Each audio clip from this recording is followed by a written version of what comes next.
Everyone, welcome back to our physics class. हम लोग work energy power पढ़ रहे थे, जिसमें वर्क से रिलेटेड जो भी थ्योरीज थे हमने कवर कर दिया है। एनर्जी स्टार्ट हुआ है, इसमें से हम लोग मैकेनिकल एनर्जी का जो एक पार्ट है दैट इज काइनेटिक एनर्जी वो कवर कर चुके हैं। उसका जो सेकंड पार्ट है दैट इज पोटेंशियल एनर्जी आज स्टार्ट करने जा रहे हैं।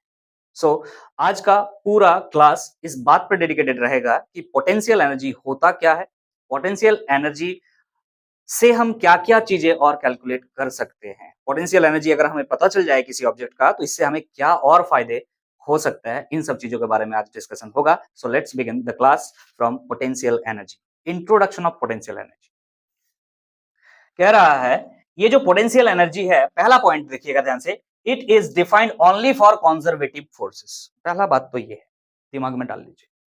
पोटेंशियल एनर्जी उन फोर्सेस के लिए एप्लीकेबल होता है या वहीं कैलकुलेट कर सकते हैं हम लोग जहां पर फोर्स कंजर्वेटिव हो, मतलब ऐसा फोर्स जिसका वर्क डन पाथ पर डिपेंड नहीं करता हो। मतलब जैसे कि एक एग्जांपल दे रहे हैं नॉन कंजर्वेटिव का, फ्रिक्शनल फोर्स। ये जो फ्रिक्शन फोर्स है, इसके वजह से क्या कोई पोटेंशियल एनर्जी आएगा? तो बोलेंगे नहीं आएगा। वाई? बोलेंगे ये नॉन कंजर्वेटिव। क्लियर है कि नहीं? बोले सर फ्रिक्शन की वजह से फिर कौन सा एनर्जी आएगा? हीट एनर्जी आएगा। पोटेंशियल एनर्जी किस वजह से आ सकता है? कंजर्वेटिव फोर्सेस के वजह से आ सकता है, जो जिसका वर्क डन वो पाथ पर डिपेंड न करे, तभी पोटेंशियल एनर्जी आता है। तो ध्यान रखिएगा, ये बहुत इंपॉर्टेंट बात है, एमसीक्यू में पूछा जा सकता है। पहला पॉइंट में ही आपको ये बात बता दी है, कंजर्वेटिव फोर्सेस के लिए ही एप्लीकेबल होता है पोटेंशियल एनर्जी। नाउ अब आगे बात करते हैं। नेक्स्ट पॉइंट क्या कह रहा है, ध्यान दीजिएगा। इन द स्पेस, स्पेस में कोई भी जगह, कोई भी, ये स्पेस है आपके सामने जो भी है, in the space occupied by conservative force. Let's suppose ये स्पेस है और ये ऑब्जेक्ट इस स्पेस पे यहां पर रखा हुआ है और इस पर एक कंजर्वेटिव फोर्स लग रहा है। क्लियर है? ये ऑब्जेक्ट स्पेस में कहीं पर भी X Y Z plane, X Y Z axis आप समझ पा रहे होंगे, इधर वाई एक्सिस आगे की तरफ, जेड एक्सिस और इधर एक्स एक्सिस। तो ये स्पेस है, स्पेस में इस जगह कहीं पर भी, इस ऑब्जेक्ट पर कहीं पर भी कंजर्वेटिव कोई फोर्स लग रहा है। आगे बढ़, in the space occupied by conservative force, every point is associated with certain energy। Her point के पास एक सर्टन अमाउंट ऑफ एनर्जी होगा, जिसे हम क्या कहेंगे? Is called the energy of position. Is called the energy of position. कि ये object इस जगह पर है, इस वजह से इसके पास एक एनर्जी है। स्पेस में कहीं पर भी कोई ऑब्जेक्ट अगर लाई कर रहा है, अगर है उस जगह पर, तो इसका मतलब यह है कि वो उस जगह पर क्यों है? तो आप आंसर करेंगे क्योंकि उसके पास उस जगह में जितना पोटेंशियल एनर्जी होता है, उसके पास उतना पोटेंशियल एनर्जी है, इस वजह से वो उस जगह पर है। अगर आपसे पूछे, फॉर एग्जाम्पल केमिस्ट्री में थोड़ा इन कर रहे हैं, ध्यान दीजिएगा। मान लीजिए कोई एटम का न्यूक्लियस है, ये first orbit, second orbit, third orbit. Clear है कि नहीं है? अगर कोई इलेक्ट्रॉन सेकंड ऑर्बिट में है, बोर्स ऑर्बिट हमने बनाया है, क्लियर है कि नहीं? अगर कोई इलेक्ट्रॉन सेकंड ऑर्बिट में रोटेट कर रहा है, इसका मतलब यह है कि उस इलेक्ट्रॉन के पास पोटेंशियल एनर्जी है। और कितना पोटेंशियल एनर्जी है? उस सेकंड ऑर्बिट का जितना पोटेंशियल एनर्जी है, उतना इस इलेक्ट्रॉन के पास भी पोटेंशियल एनर्जी है, इस वजह से वो उस ऑर्बिट में रोटेट कर रहा है। If I am standing over here, so इस जगह का पोटेंशियल एनर्जी जितना है, उतना मेरे पास पोटेंशियल एनर्जी है, so that I am standing over here. समझ में आ रहा कि नहीं आ रहा? तो स्पेस में कोई भी पॉइंट जहां पर कंजर्वेटिव फोर्सेस लग रहे हो, उन सारे पॉइंट्स में, उन सारे पोजीशंस में कह सकते हैं कि एक energy, certain amount of energy होता है, जिसे आप पोजीशन एनर्जी कहते हो, और उसी का नाम दिया गया है पोटेंशियल एनर्जी, इसलिए और करके लिख दिया है potential energy. So the energy associated in a body due to its position is called potential energy। ध्यान रखिएगा। क्लियर है कि नहीं? इस तरह से आप खुद भी डिफाइन कर सकते हैं। अपाहिज मत बनिए, है कि नहीं? खुद भी डिफाइन कीजिए। समझ में आ रहा कि नहीं आ रहा? कॉन्सेप्ट क्लियर होना चाहिए। फिजिक्स पढ़ रहे हैं तो खाली डेफिनेशन रट्टा मार के मत जाइए। Energy can neither be created nor be destroyed, इसका मतलब समझना जरूरी है। समझ में आ रहा कि नहीं आ रहा? बस रट्टा मार के लिख देने से कोई फायदा नहीं होने वाला है। आगे क्लास 12 में जा रहे हैं, आपको पहले से पंच कर देते हैं इस बात को कि पोटेंशियल एनर्जी काइनेटिक एनर्जी से ज्यादा इंपॉर्टेंट रोल प्ले करेगा आपका क्लास 12 फिजिक्स में। तो ध्यान रखिएगा, कॉन्सेप्ट पूरा क्लियर रहना चाहिए। आगे और आगे बहुत सारे बातें हैं जो कि हम डिस्कस करेंगे नेक्स्ट स्लाइड में, ठीक है। मतलब आप यहां पर एक वर्ड तो पकड़ लिए, एनर्जी ऑफ पोजीशन जो है वही पोटेंशियल एनर्जी है। किसी जगह पे कोई ऑब्जेक्ट अगर है, उसके पोजीशन के अकॉर्डेंस में जो एनर्जी उसके पास होता है, वही एनर्जी क्या है, उसका पोटेंशियल एनर्जी है, जिसे आप एनर्जी ऑफ पोजीशन कहते हैं। सर और कोई चीज है? यस, एक बात मैं आपको साइड में बताता हूं जो कि जनरली नोटेड होता नहीं है, दिमाग में आया तो बता देते। ध्यान रखिएगा, नोट करके लिख सकते हैं आप लोग। देखिए, एक तो पोजीशन, कोई ऑब्जेक्ट किस पोजीशन पे है, किस जगह पर है, उस वजह से उसके पास जो एनर्जी है उसे एनर्जी ऑफ पोजीशन, जिसे आप क्या कह रहे हैं, पोटेंशियल एनर्जी। और कोई बात है सर? हाँ, एक और बात होता है, shape and size. Shape and size, इस बात को लेकर के भी हम लोग कह सकते हैं कि अगर किसी ऑब्जेक्ट का शेप अगर ये है, ये ऑब्जेक्ट का, ये मार्कर का शेप ये है, और इसको तोड़ करके फिर हम लोग आपके सामने रिप्रेजेंट करेंगे। देखिए, एक काम करते हैं, इस मार्कर में अभी कैप लगा हुआ है, इसका पोटेंशियल एनर्जी नहीं, इसके अंदर अभी एक एनर्जी होगा जिसे हम क्या कहेंगे, इसका पोटेंशियल एनर्जी। लेकिन जैसे ही इसको अब आपको शो करेंगे कैप को खोल करके, तो आप कहेंगे अभी भी इसके पास पोटेंशियल एनर्जी, लेकिन जितना था उतना नहीं। बोलने का मतलब है कि पोटेंशियल एनर्जी पोजीशन पर तो डिपेंड करता ही है, साथ में उसका शेप और साइज पर भी डिपेंड करता है। अगर किसी ऑब्जेक्ट का शेप और साइज बदल जाए तो उसका पोटेंशियल एनर्जी चेंज हो जाता है। तो यहीं से एक बात आपको कह देते हैं कि किसी ऑब्जेक्ट का पोटेंशियल एनर्जी निकालना पॉसिबल है कि, तो फिर क्या करेंगे सर? किताब बंद करते हैं, घर चलते हैं? ऐसा नहीं है, आप उसका चेंज निकाल सकते हैं। क्या करते हैं? चेंज निकालते हैं। किसी एक जगह को आपको रेफरेंस बनाना पड़ता है कि मान लेते हैं, let suppose here the potential energy of the object is 0, तो यहां कितना होगा? तो चेंज निकाल, एक जगह 0 मान करके दूसरा जगह ऑटोमेटिक निकल जाए। बात को समझ में आ रहा कि नहीं? चेंज निकालना पॉसिबल है। यहां से ये बात तो क्लियर हो रही है, क्लियर है कि नहीं? ये जो डेमोन्स्ट्रेशन आपको दिखा है, इससे आपको पता अभी कितना पोटेंशियल एनर्जी नहीं पता, मान लेते हैं 0 है। अब कितना पोटेंशियल एनर्जी ये कैलकुलेट कर लेंगे तो 0 से माइनस करके चेंज इन पोटेंशियल एनर्जी निकल जाए। समझ में आ रहा है? चेंज इन पोटेंशियल एनर्जी निकालना पॉसिबल है, आगे जाकर के और क्लियर होगा। तो नोट करके इस बात को ध्यान रखिएगा, पोजीशन, शेप एंड साइज, ये दोनों ही चीज जो है रिस्पॉन्सिबल होता है, किसका रिस्पॉन्सिबल होता है ना?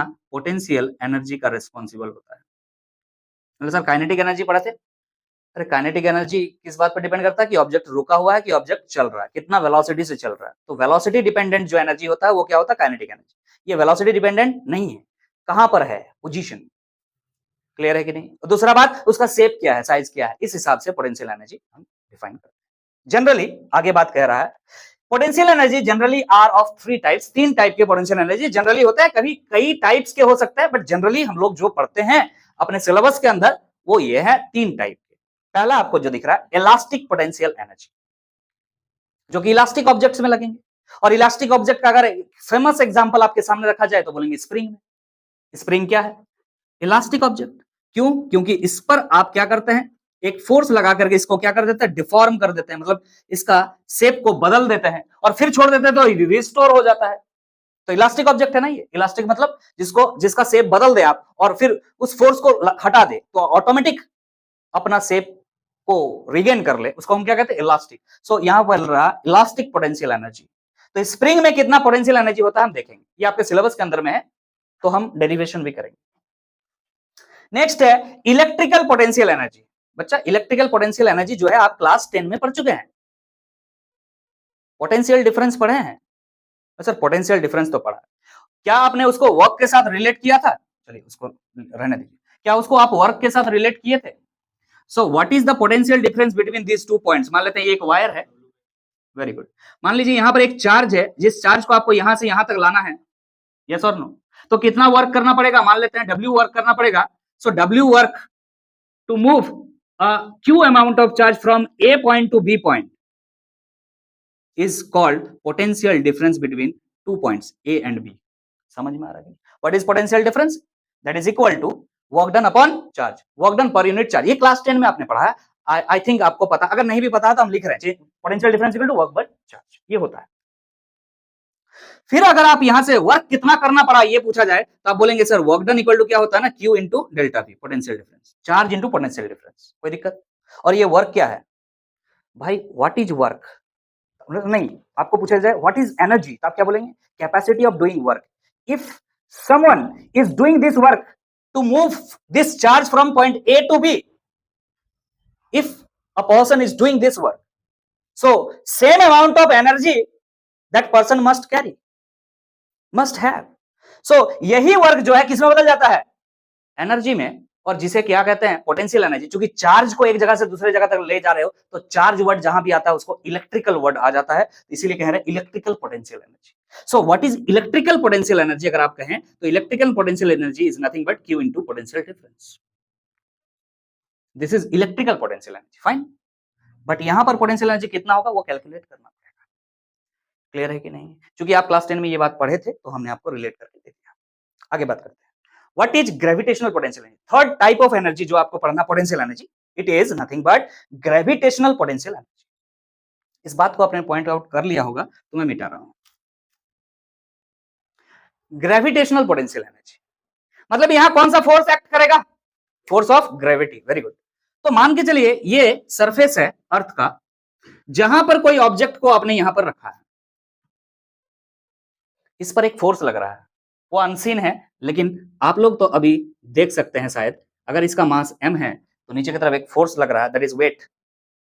ये वेट है, mg लग रहा है। क्या हुआ? अब क्या करेंगे? आप चाहते हैं ये ऑब्जेक्ट को सरफेस से उठा करके यहां पर ले आए। लेट सपोज आप इस ऑब्जेक्ट को h हाइट तक ऊपर लेके जा रहे हैं। ये ऑब्जेक्ट अब यहां पर आ चुका है, बोलो समझ में आ रहा कि नहीं आ रहा? यहां पर आ चुका है, तो क्या ये फोर्स अभी नहीं लग रहा है? ऑब्वियसली सर लग रहा है, अभी भी mg फोर्स नीचे की तरफ लग रहा है। तो सर अभी भी ग्रेविटेशनल एक्सेलरेशन g रहेगा। अगर सच बात आपसे आप पूछें तो सच में बता रहा हूं कि g का वैल्यू धीरे धीरे डिक्रीज कर रहा है with the height, but negligible मान रहे हैं। अर्थ का बहुत बड़ा साइज है, उसके कंपैरिजन में कुछ छोटा सा ही हाइट, अपने मान लीजिए ये अर्थ का सरफेस है, हमने थोड़ा सा ही उठाया है, तो इसके कंपैरिजन अगर हम अर्थ के साइज के साथ करें तो कुछ फर्क पड़ता है क्या? नहीं ना। इस वजह से हम जी ही ले रहे हैं, जबकि ये रियलिटी है कि जब जितना ऊपर की तरफ हम जाएंगे, सरफेस से जितना ऊपर की तरफ हम जाएंगे, जी का वैल्यू 9.8 से कम होता जाएगा। एक सवाल और आ जाएगा खोपड़ी में, सर नीचे जाएंगे तो क्या होगा? तो भी घटता है। लेकिन वापस आते हैं, वो ग्रेविटेशन में पड़ेंगे। हम कह रहे हैं इस जगह पर जब कोई ऑब्जेक्ट था तो इसका पोजीशन ये है, इस पोजीशन की वजह से इसके पास पोटेंशियल एनर्जी होगा, यस सर। और जब इसका पोजीशन को बदल करके यहां ले आए तो इसका पास भी पोटेंशियल एनर्जी होगा, लेकिन यहां पोटेंशियल एनर्जी और यहां पोटेंशियल एनर्जी अलग अलग होगा। हाँ ना, अलग अलग होगा। तो अगर तुमसे पूछा जाए कि बताओ जरा बाबू यहां पर पोटेंशियल एनर्जी कितना होगा, जिसे आप ग्रेविटेशनल पोटेंशियल एनर्जी कहेंगे, that will be work done. कि यहां से यहां तक लाने में आपने कितना वर्क किया, वही पोटेंशियल एनर्जी। और वर्क इक्वल टू क्या होता है? वर्क इक्वल टू क्या होता है? Force into displacement. फोर्स कितना लग रहा है? mg। और डिस्प्लेसमेंट कितना किया आपने? h। तो mgh। अरे समझा कि नहीं समझा? लेकिन ये तब सच है जब यहां का पोटेंशियल एनर्जी तुमने क्या माना हो? जीरो माना हो, तब जाके ये सच है, अदरवाइज सच नहीं है। अगर यहां पोटेंशियल एनर्जी कुछ होता है तो फिर यहां mgh तो नहीं होता। तो फिर कह रहे हैं पोटेंशियल एनर्जी निकालना पॉसिबल है ही नहीं, चेंज इन पोटेंशियल एनर्जी निकालते हैं। Here the change in potential energy is work done, that is equal to mgh। Minus zero लिखा हुआ तुमको नहीं दिख रहा है? Final potential energy minus initial potential energy है, माइनस जीरो लिखा हुआ है। माइनस जीरो का मतलब कोई छोड़ दिए उसको। तो जो भी है इसके बारे में बहुत डिटेल में नेक्स्ट स्लाइड में जाएंगे तो चर्चा करेंगे। तो बेसिकली हमने आपको ये बात बता दिया कि पढ़ना क्या है इसके अंदर। इसके अंदर तीन टाइप ऑफ एनर्जीज को आपको देखना, पोटेंशियल एनर्जीज को, elastic potential energy, electrical potential energy और ग्रेविटेशनल पोटेंशियल एनर्जी। बेसिकली इस चैप्टर के अंदर आपको इसको बहुत ज्यादा पढ़ना है। इलेक्ट्रिकल पोटेंशियल एनर्जी ये आपको डिटेल में क्लास 12th में पढ़ना होगा बच्चा, अभी नहीं मिलेगा। इलेक्ट्रिसिटी क्लास 12 का फिजिक्स का पार्ट है। और ग्रेविटेशनल पोटेंशियल एनर्जी जो है ग्रेविटेशन चैप्टर में 11th में ही डिस्कस होगा।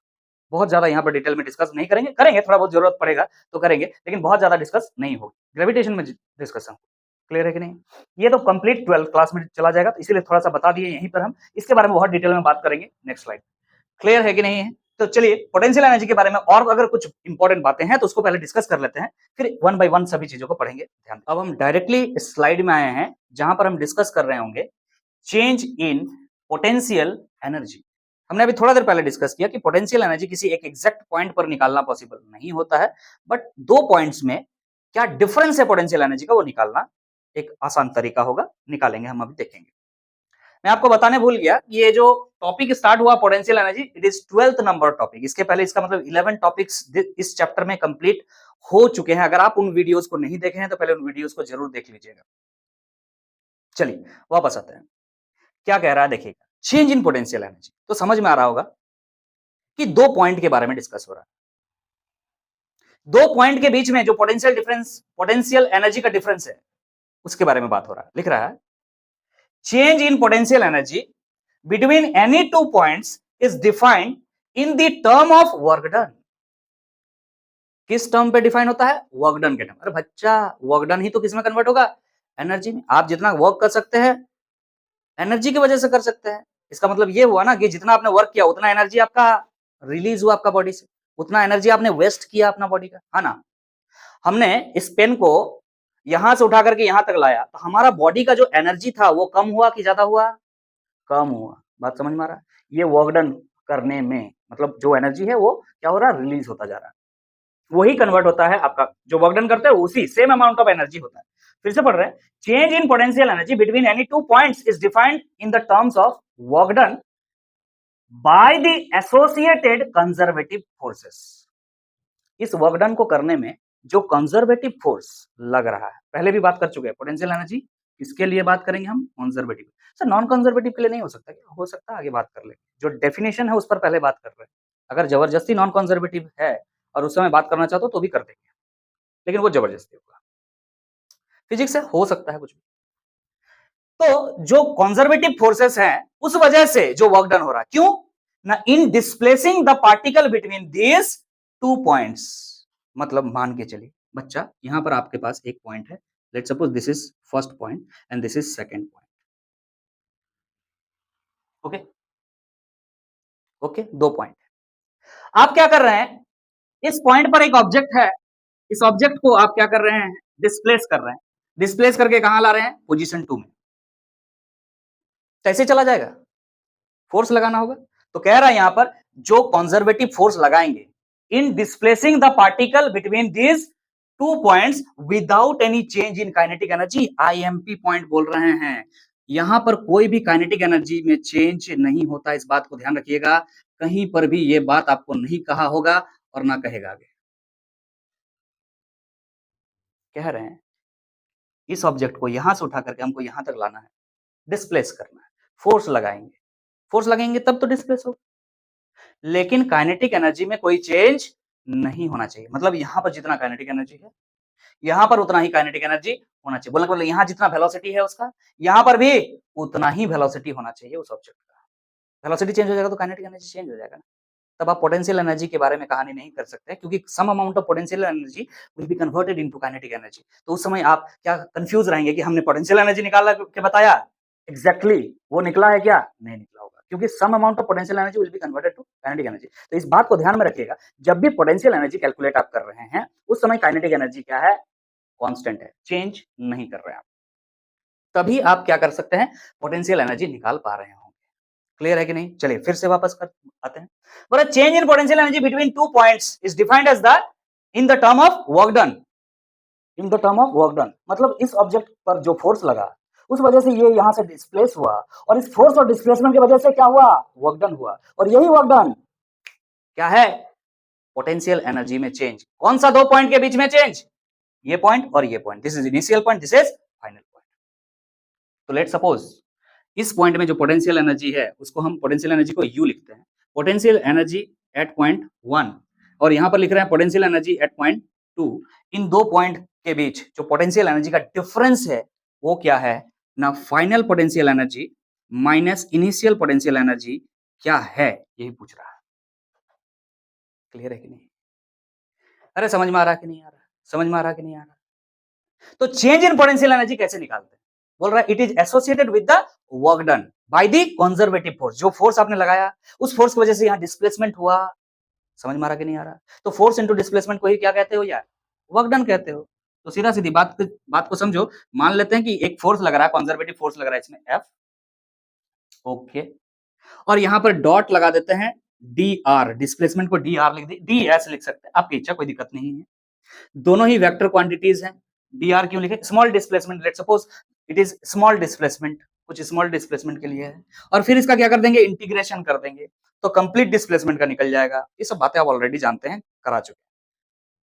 क्लियर है कि नहीं? तो ये क्या लिखे हैं? वर्क डन ही तो, वर्क डन का फॉर्मूला ही तो लिखे हो। लेकिन आपसे पूछ रहे हैं, आप जरा बताइए कि अगर पहले पोटेंशियल एनर्जी किसी बॉडी के अंदर U1 था और अब इसके पास पोटेंशियल एनर्जी U2 है, तो यहां से यहां तक जाने में इसके अंदर का, इस बॉडी के अंदर का जो पोटेंशियल एनर्जी है वो डिक्रीज हुआ है कि इंक्रीज हुआ?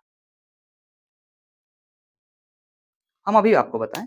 मान लीजिए ये ऑब्जेक्ट यहां पे ऐसा रखा हुआ है, हम हैं जो फोर्स लगा रहे हैं इस पर। कैसे फोर्स लगा रहे हैं? इसको यहां से उठा करके यहां तक ले आए। तो जरा बताइए कि मेरा जो एनर्जी है वो कम हुआ कि ज्यादा हुआ? कम हुआ। समझ में आ रहा कि नहीं आ रहा? समझ में आ रहा कि नहीं आ रहा? In displacing an object from a point to another point, potential energy decreases. क्यों? वही एनर्जी का यूज करके वर्क तो किया है तुम। Getting my point? यस और नो? अरे एनर्जी का यूज करके तुमने वर्क किया ना, तो वर्क तो यहां लिख दिए, यहां चेंज इन पोटेंशियल एनर्जी लिख दिए, लेकिन यही चेंज इन पोटेंशियल एनर्जी क्या होगा? नेगेटिव होगा। क्यों नेगेटिव होगा? समझ में आ रहा है? क्योंकि U2 जो है वो कम है U1 से। देखिए U1 जो है क्या है? ज्यादा। यहां पर एनर्जी ज्यादा है, यहां पर एनर्जी कम है। समझ में आ रहा कि नहीं? अरे बच्चा समझ में आ रहा कि नहीं? यहाँ एनर्जी ज्यादा है, यहाँ एनर्जी कम है, तो कम हो गया मतलब क्या है? नेगेटिव। समझ में आ रहा कि नहीं आ रहा? इसको आप ऐसे लिख सकते हो, नेगेटिव तो लिखा हुआ है और इसी चीज को क्या कहते हो? Negative work. क्लियर है कि नहीं? लेकिन ये कौन सा वर्क डन है? ध्यान रखिएगा, work done by conservative forces, work done by conservative forces. तो change in internal energy, sorry chemistry पढ़ा रहे थे ना, यू इंटरनल एनर्जी नहीं है बच्चा, potential energy. Change in potential energy is equal to क्या होता है? Negative of work done. कौन सा वर्क डन? कंजर्वेटिव फोर्सेस के द्वारा जो वर्क डन हुआ है वो वर्क। क्लियर है? बोलिए क्लियर है? लेकिन आपको अभी हमने बताया था कि कंजर्वेटिव फोर्सेस ही होंगे जो रोल में आएंगे पोटेंशियल एनर्जी निकालते समय। लेकिन अगर मान लीजिए कि आपको एक नॉन कंजर्वेटिव फोर्स दे दिया है और आपको बोल रहा है जरा बताइएगा पोटेंशियल एनर्जी में चेंज किया है, तो कुछ मत करना बाबू, यहां माइनस की जगह प्लस कर देना, क्योंकि उसका इंटरनल एनर्जी में गेन होगा, बाद में बढ़ेगा इंटरनल एनर्जी। अगर कोई नॉन कंजर्वेटिव फोर्स लगा करके आपने डिस्प्लेसमेंट कराया है ऑब्जेक्ट का, तो उसका वर्क डन क्या हो जाएगा? बच्चा सोचो ना, यहां गाड़ी है, एक कार है जिसमें फ्रिक्शन लग रहा है, नॉन कंजर्वेटिव फोर्स, फ्रिक्शन लग रहा है, और वो धीरे धीरे क्या होगा? रुकेगा। समझ में आ रहा कि नहीं आ रहा? धीरे धीरे रुकेगा, ब्रेक लगाए हैं तो धीरे धीरे क्या होगा? रुकेगा। रुकेगा मतलब उसका डिस्प्लेसमेंट का डायरेक्शन तो इधर ही है, लेकिन फोर्स किधर लग रहा होगा? उसका ऑपोजिट डायरेक्शन में। अगर ऑपोजिट डायरेक्शन में फोर्स है तो work done by the frictional force is negative. No, non conservative force में जो वर्क डन होता है वो क्या होता है? नेगेटिव वर्क डन होता है। तो नेगेटिव ऑफ नेगेटिव पॉजिटिव आ जाएगा ऑटोमेटिक। समझ में आ रहा है? तो इस बात को भी आप मेंशन करके रख सकते हैं। यहां पे हम लिख देते हैं, ये क्या था ना, चेंज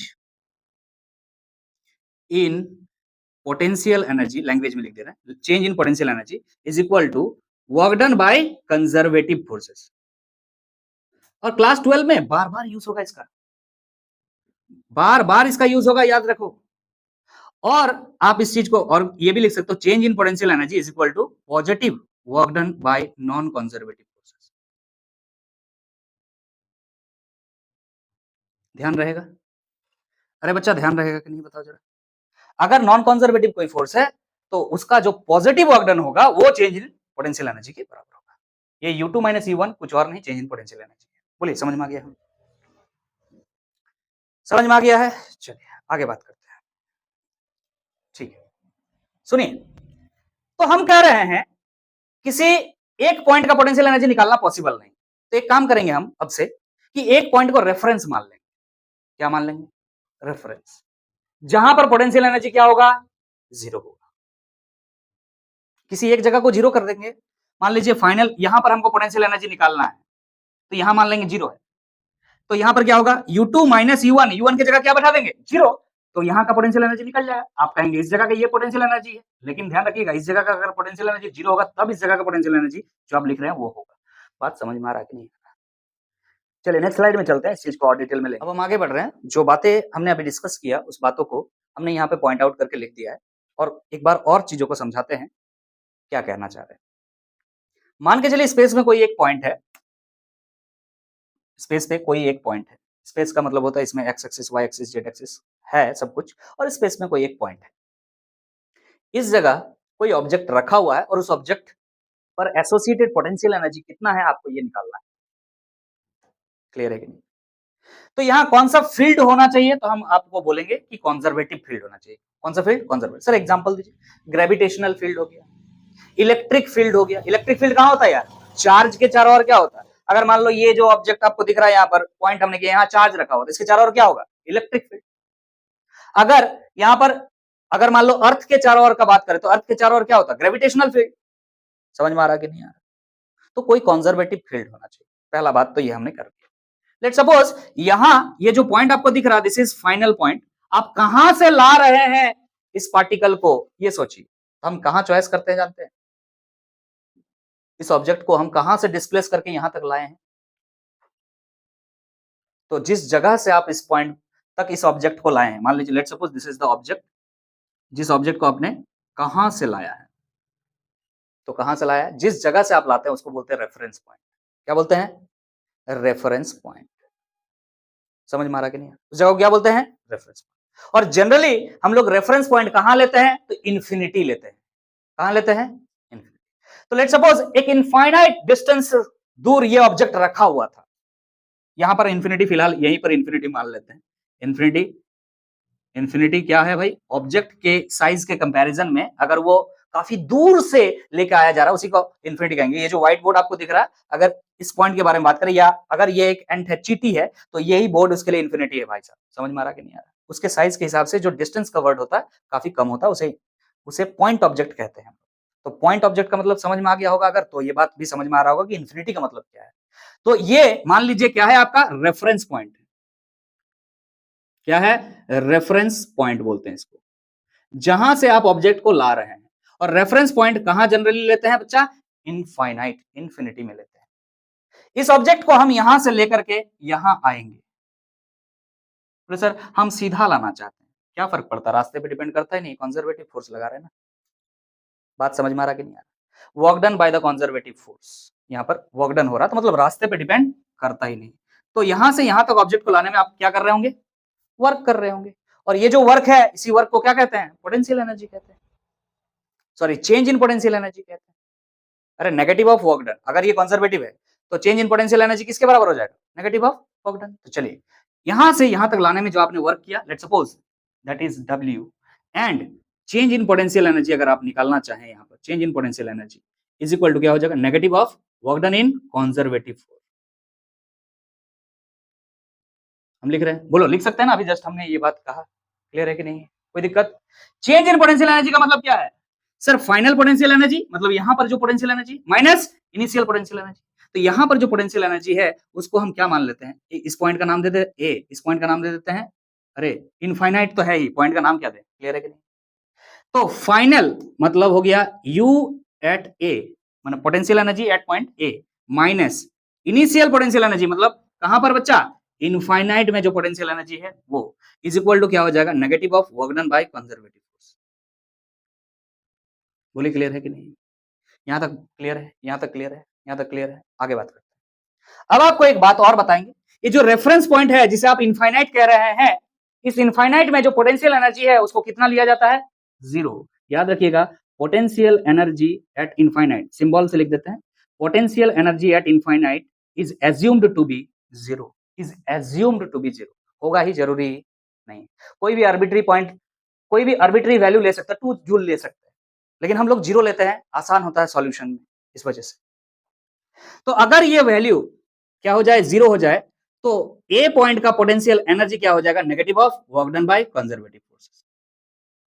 माने जितना वर्क डन आपने किया यहां से ऑब्जेक्ट को यहां तक लाने में, इनफाइनाइट से ऑब्जेक्ट तक ए पॉइंट तक लाने में, उसके इक्वल हो जाएगा सिर्फ इस पॉइंट का पोटेंशियल एनर्जी। लेकिन ये तब होगा जब उस पॉइंट का पोटेंशियल एनर्जी आपने जीरो माना है, तब होगा। समझ में आ रहा? फील आ रहा? फील आ रहा? कॉन्सेप्ट दे रहे हैं। चलिए इस बात को अब हम थ्योरी में लिखें, इस बात को पढ़ते हैं। क्या लिख रहा है? We can define a unique value of potential energy. हमको पता है चेंज इन पोटेंशियल एनर्जी निकाल सकते हैं, लेकिन यूनिक वैल्यू भी निकाल सकते हैं, लेकिन उसके लिए कुछ करना होगा। Only by assigning some arbitrary value to a fixed point. कुछ आर्बिट्ररी वैल्यू लेना पड़ेगा किसी एक फिक्स पॉइंट के लिए, जो कि फिक्स पॉइंट हमने कहां पर माना, इंफिनिटी, और वहां पर आर्बिट्ररी वैल्यू माना पोटेंशियल एनर्जी का वैल्यू कितना माना, 0। क्लियर है कि नहीं? कॉल्ड द रेफरेंस पॉइंट, उस पॉइंट को हम क्या कहेंगे, रेफरेंस पॉइंट कहेंगे। आगे लिख रहा है व्हेनेवर एंड वेरेवर पॉसिबल, जब और जहां आपको पॉसिबल होगा वहां पर हम क्या करते हैं, we take the reference point at infinity. जहां पर भी पॉसिबल होगा, जब भी पॉसिबल होगा, हम रेफरेंस पॉइंट जनरली कहां लेने की कोशिश करते हैं, इंफिनिटी में लेने का कोशिश करते हैं। And assume potential energy to be 0 there. उस जगह पे पोटेंशियल एनर्जी को कितना एज्यूम कर लेते हैं हम, 0। आर्बिट्ररी बोला ना, अपने मन की इच्छा के हिसाब से बोला गया है ना, तो हम 0 मान लेते हैं ताकि आसान हो जाए कैलकुलेशन। समझ में आ रहा है कि नहीं आ रहा है? तो किसी एक पर्टिकुलर पॉइंट का potential energy is equal to something लिखने से पहले इस बात को ध्यान रखिएगा कि एक जगह रेफरेंस लिया हुआ है, जिस जगह पर पोटेंशियल एनर्जी आपने क्या माना है, 0 माना है, तब आप इस जगह का पोटेंशियल एनर्जी इतना लिख रहे हैं। क्लियर है कि नहीं? अगर उस जगह का पोटेंशियल एनर्जी कुछ और होता, अगर मान लीजिए 2 जूल होता, तो पक्का यहाँ 2 जूल को माइनस करना पड़ता और इसमें 2 जूल को ऐड करना पड़ता। मतलब इस जगह का potential energy is will be equal to minus of conservative force work done by conservative force plus क्या करना होता, ये अगर -2 था उधर जाता तो +2 करना पड़ता। फिलहाल 0 है, इस वजह से कोई फर्क नहीं पड़ रहा। बोलिए समझ में आ रहा है कि नहीं आ रहा? तो ये बातें बहुत ही इंपॉर्टेंट है, क्लास 12 में भी आपसे पूछा जाएगा।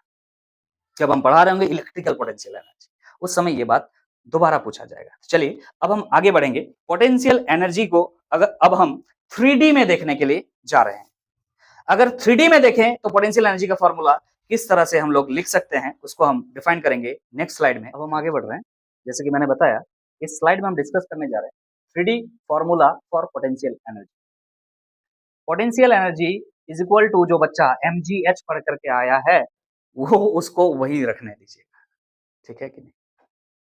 अब आप स्टैंडर्ड 11th में हैं, तो इस बात को ध्यान रखिएगा कि असल में कॉन्सेप्ट्स इंपॉर्टेंट है फॉर्मूला से ज्यादा, क्योंकि वो फॉर्मूला आप 2 मिनट में बना सकते हैं। अगर कॉन्सेप्ट पता है तो 2 मिनट में बन जाएगा। तो कॉन्सेप्ट बिल्ड कीजिए, क्लास 12 में भी ये सारे कॉन्सेप्ट्स एप्लीकेबल होंगे। आगे बात करते हैं। सो 3D formula for potential energy क्या है, इस चीज को समझेंगे पहले, फिर जो लिखा हुआ उसको पढ़ेंगे। अगर बकाइए ध्यान दीजिएगा। तो आपके पास 3D है, मतलब आप एक ऐसा सिस्टम बना रहे हैं, कोऑर्डिनेट सिस्टम, जिसमें x, y और z तीनों एक्सिस इन्वॉल्वड है। पहला बात तो ये क्लियर है कि नहीं? और यहां पर किसी जगह पर ऑब्जेक्ट है, आपको दिख रहा होगा पक्का XY प्लेन में, लेकिन हम कह रहे हैं ये XY प्लेन में नहीं है। कहां पर है? ये जो पॉइंट आपको दिख रहा है ये यहां पर है, इसका इमेज यहां पर बन रहा होगा। समझ में आ रहा है? मतलब XYZ तीनों पर है, और जो फोर्स लग रहा है इस पर, वो force x axis, y axis और जेड एक्सिस तीनों में पार्टिसिपेट कर रहा है। मतलब ऐसा डायरेक्शन में फोर्स लग रहा है जो ऑब्जेक्ट को एक्स एक्सिस की तरफ भी थोड़ा लेके जा रहा होगा, वाई एक्सिस की तरफ भी थोड़ा लेके जा रहा होगा और जेड एक्सिस की तरफ भी थोड़ा लेके जा रहा होगा। मतलब डिस्प्लेसमेंट जो है तीनों एक्सिस की तरफ है ड्यू टू दैट फोर्स, वो जो फोर्स उस पर लग रहा है। क्लियर है कि नहीं है? ये जो फोर्स है, मान लीजिए ये ऑब्जेक्ट है और इस पर जो फोर्स लग रहा है, लेट्स सपोज ये फोर्स एक्स डायरेक्शन में भी है, वाई डायरेक्शन में भी है और जेड डायरेक्शन में भी है। मतलब ये फोर्स की वजह से displacement x axis, y axis और जेड एक्सिस तीनों पर हो रहा है। क्लियर है कि नहीं है? सो ध्यान रखिएगा इस बात का कि इस जगह पर जिस जो ऑब्जेक्ट को आप रखे हैं उसका अपना पोटेंशियल एनर्जी होगा ना, पोजीशन की वजह से पोटेंशियल एनर्जी होता है, और वो पोटेंशियल एनर्जी किसके बराबर होगा? तो हम कह रहे हैं यहां जो फोर्स आपने लिखा है ना, उस फोर्स के इक्वल होगा वो पोटेंशियल एनर्जी में चेंज इन पोटेंशियल एनर्जी। अच्छा, लेकिन कैसे लिखें इस चीज को? इसको लिखने के लिए आपको एक ऑपरेटर के बारे में समझना पड़ेगा, जिसे हम डेल ऑपरेटर या नेबुला ऑपरेटर कहते हैं। नेबुला नहीं, नेबुला ऑपरेटर। समझना होगा उस चीज को, समझते हैं। क्लियर है कि नहीं?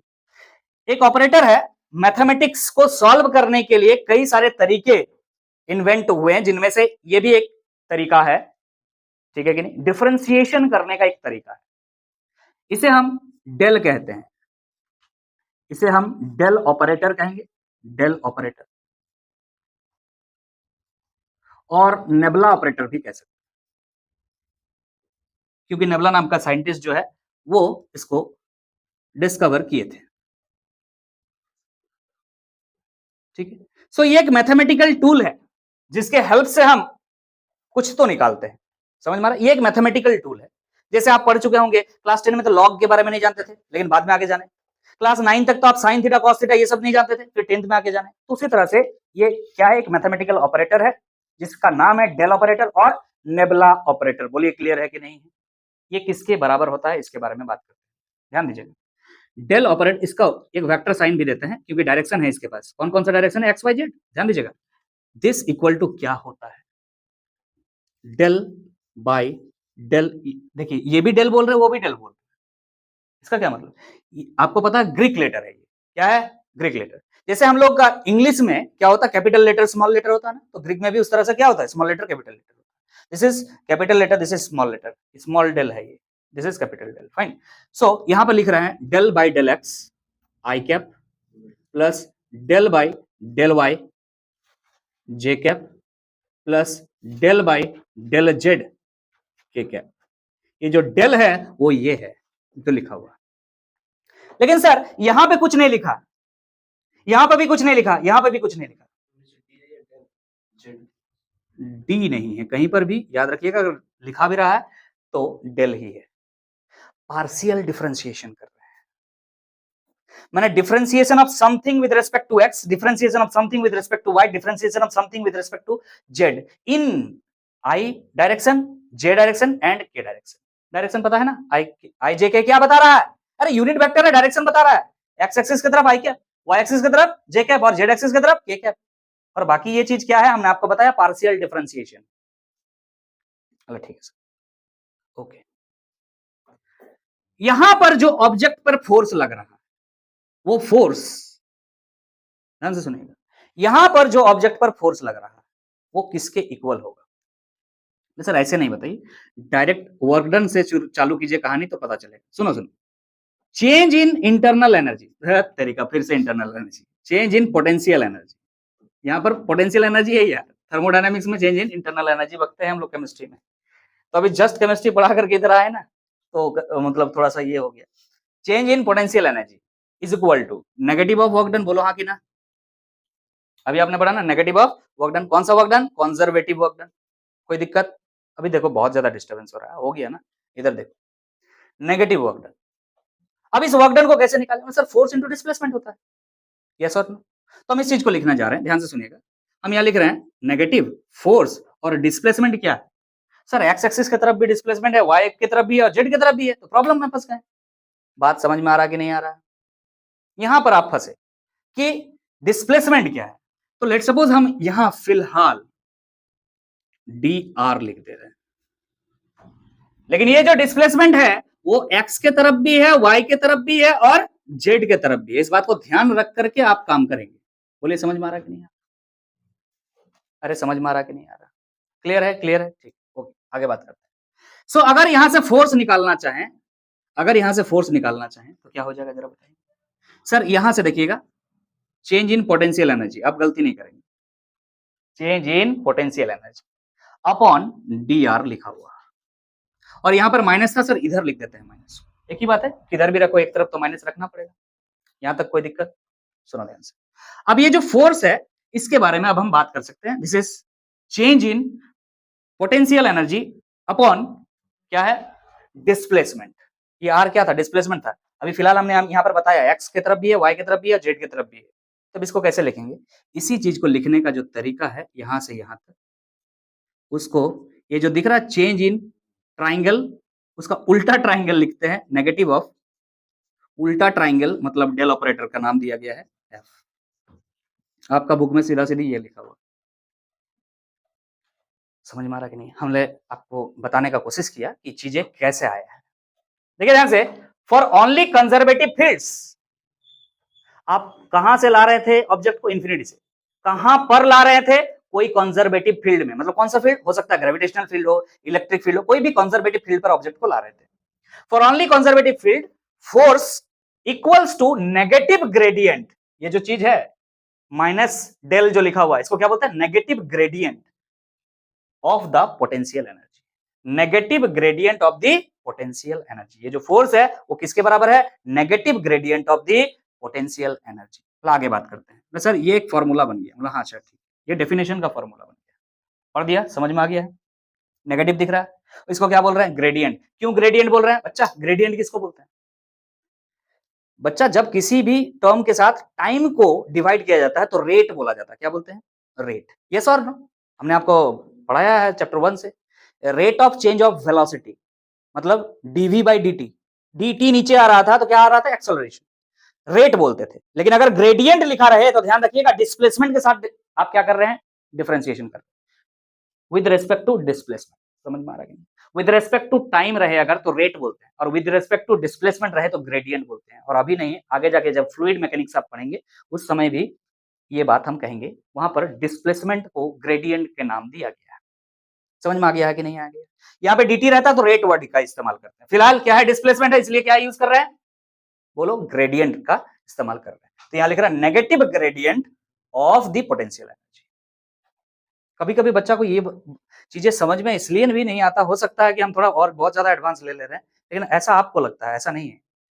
बहुत लोग पढ़ा नहीं रहे हैं, बहुत लोग चीजों को पढ़ा नहीं रहे हैं। ये बहुत एडवांस चीज नहीं बता रहे हैं आपके सामने, बोर्ड्स के बच्चे समझ सकते हैं। अगर आप नहीं समझ पा रहे हैं तो इसका मतलब ये है कि आप अपना आईक्यू लेवल को बहुत कमजोर कर चुके हैं। अगर एक बात आपको एक बार में नहीं समझ में आ रहा है, इस बात को मतलब ही सिर्फ ये होता है कि आपने अपना आईक्यू को कम कर लिया है। एक्सरसाइज कीजिए, किसका? ब्रेन का। अब बॉडी बढ़ाने से कुछ अभी फिलहाल फायदा नहीं है। अब स्टडी आवर्स में है, बाद में बॉडी बना लीजिएगा। ध्यान दीजिए, ये बात समझ में आ गई यहाँ पर। चलिए आगे बढ़ते हैं। क्या आप इस चीज को ऐसे लिख सकते हैं? Force is equal to del का मतलब क्या है? यहाँ पे लिखा है डेल का मतलब। क्लियर है कि नहीं? और हमने यहाँ पर जगह छोड़ दिया था, स्पेस छोड़ दिया था, स्पेस छोड़ दिया था, स्पेस छोड़ दिया था, और उस स्पेस का जगह क्या भर जाएगा? U, potential energy. तो हम यहाँ लिख रहे हैं del you by del x I cap plus del you by del del you by del Y J cap plus del you by del Z के कैप। तो सर इसके बारे में थोड़ा सा और बता देते तो मजा आ जाता। बताएंगे बताएंगे। Del you by del x मतलब है partial differentiation of potential energy with respect to x.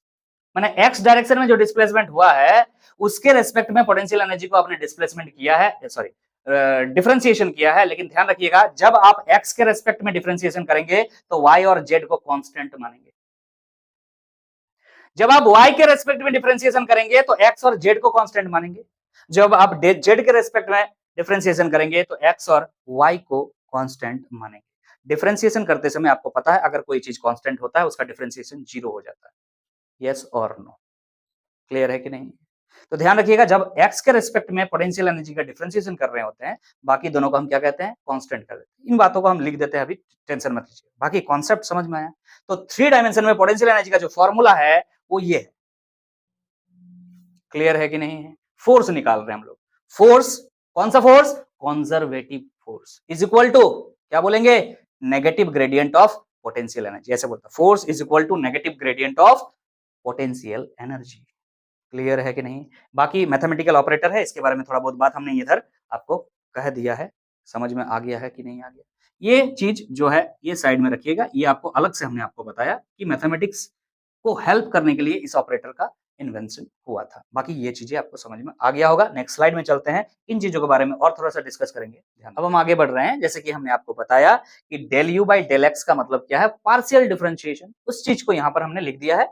Del you by del x क्या है? Partial derivative of potential energy with respect to x. मतलब कोई ऑब्जेक्ट पक्का एक्स, वाई और z तीनों direction में एक ही साथ प्रोपेगेट कर रहा, चल रहा है। बट आपको ध्यान सिर्फ इस समय जब आप del you by del x कर रहे हैं, आपको सिर्फ ध्यान रखना है एक्स का, बाकी सब दोनों को क्या करना है? कांस्टेंट। तो लिख रहा है keeping y and z constant. Clear है कि नहीं? वेरी नहीं कर रहा है, इसका मतलब हुआ del you by del y जब आप करेंगे इसका मतलब है partial derivative of potential energy with respect to y, और उस समय एक्स और जेड दोनों को कांस्टेंट मारेंगे। मतलब उस समय मान रहे होंगे कि ऑब्जेक्ट सिर्फ वाई डायरेक्शन में चल रहा है, एक्स और जेड में नहीं चल रहा है। Del you by del X, sorry del Z का मतलब हो जाएगा partial derivative of U with respect to Z.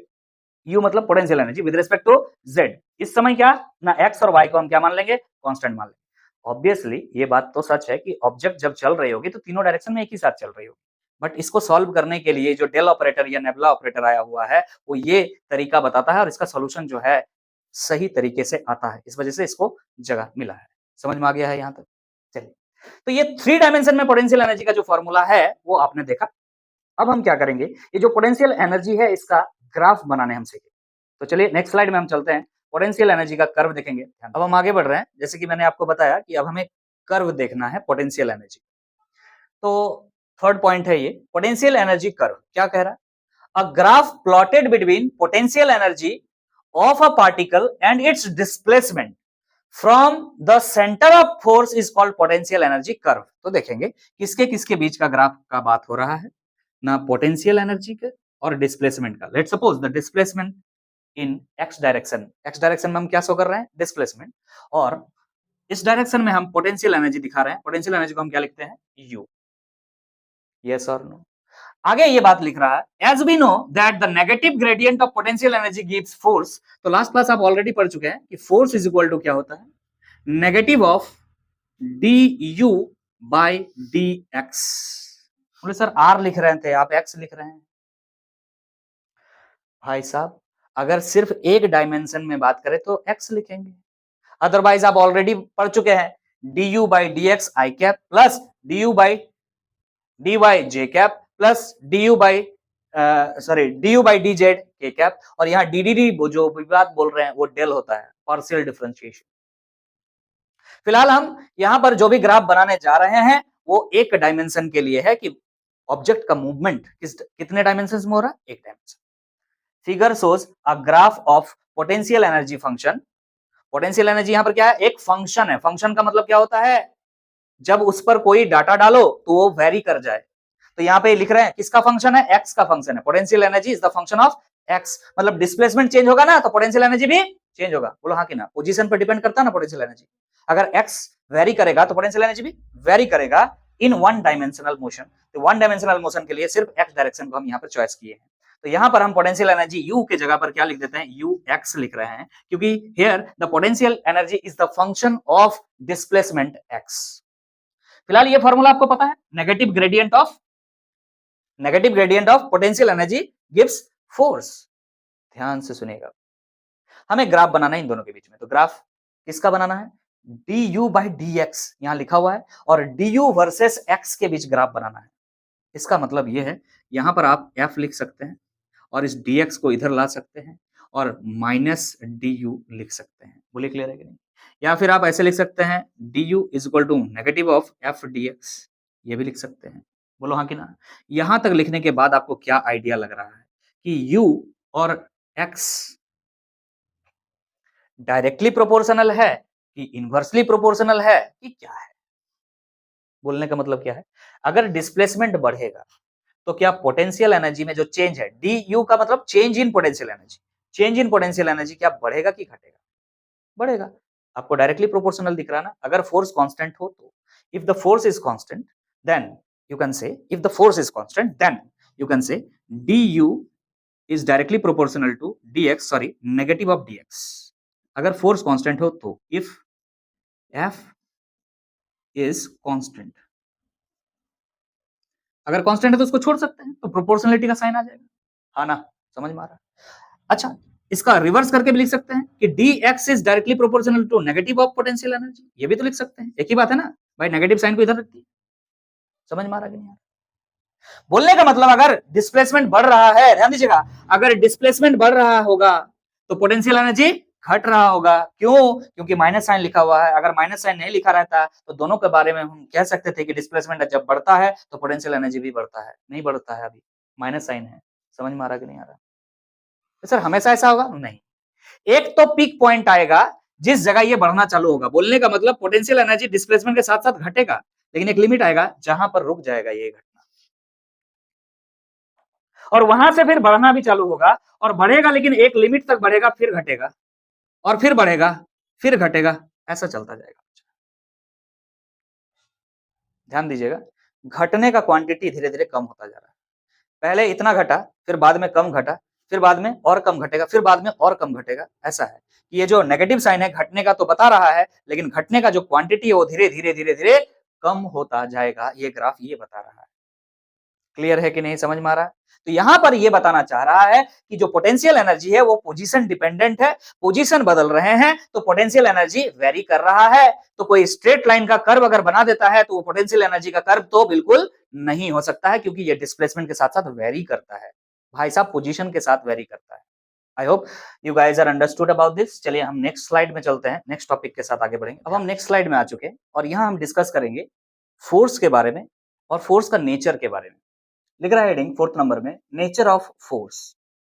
तो पोटेंशियल एनर्जी के साथ जो रिलेशन है कंजर्वेटिव फोर्स, यहां कौन सा फोर्स है, कंजर्वेटिव फोर्स, वो क्या है अगर आपसे बोला जाए तो फोर्स इज इक्वल टू क्या होता है, negative gradient of d you by D x. सिर्फ अगर एक डायमेंशन में, किसी एक डायमेंशन में ऑब्जेक्ट मूव कर रहा है तब।